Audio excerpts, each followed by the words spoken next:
നമസ്കാരം, ഞാൻ ഡോക്ടർ പ്രശാന്ത് പരമേശ്വരൻ. ഇന്ന് സംസാരിക്കാൻ പോകുന്നത് കൊച്ചുകുട്ടികളിലെ ടങ് ടൈയെ കുറിച്ചാണ്.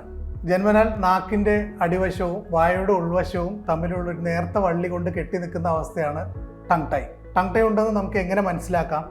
നമ്മൾ നാക്ക് നീട്ടുമ്പോൾ സാധാരണ താഴത്തെ ചുണ്ടിനേക്കാളും നമുക്ക് നാക്ക് നീട്ടാൻ പറ്റും. എന്നാൽ ടങ് ടൈ ഉള്ളവർക്ക് നാക്ക് നീട്ടാൻ വിഷമമാണ്. അതുപോലെ തന്നെ നമ്മൾ നാക്ക് നീട്ടുമ്പോൾ നാക്കിൻ്റെ അറ്റം കൂർത്തിരിക്കും. എന്നാൽ ടങ് ടൈ ഉള്ളവരുടെ നാക്കിൻ്റെ അറ്റം W ഷേപ്പിലോ അല്ലെങ്കിൽ ഹാർട്ട് ഷേപ്പിലോ ആയിരിക്കും. ടങ് ടൈ ഉള്ളവർക്ക് എന്താണ് ബുദ്ധിമുട്ടുണ്ടാവുക? അതുകൊണ്ട് കൊച്ചുകുട്ടികളിൽ അവർക്ക് മുലപ്പാൽ വലിച്ചു കുടിക്കാനുള്ള വിഷമം ഉണ്ടാവും.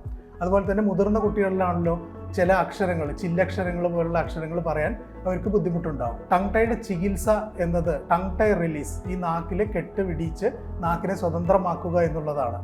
ടങ് ടൈ റിലീസ് വളരെ ചെറിയ കുട്ടികളിൽ മുലപ്പാൽ കുടിക്കാൻ ബുദ്ധിമുട്ടുണ്ടെങ്കിൽ നമുക്ക് എത്രയും പെട്ടെന്ന് തന്നെ ചെയ്യാം. എന്നാൽ മുതിർന്ന കുട്ടികളിൽ ഒരു വയസ്സിന് ശേഷം നമുക്ക് ഏത് സമയത്തും ടങ് ടൈ റിലീസ് ചെയ്യാവുന്നതാണ്. Thank you.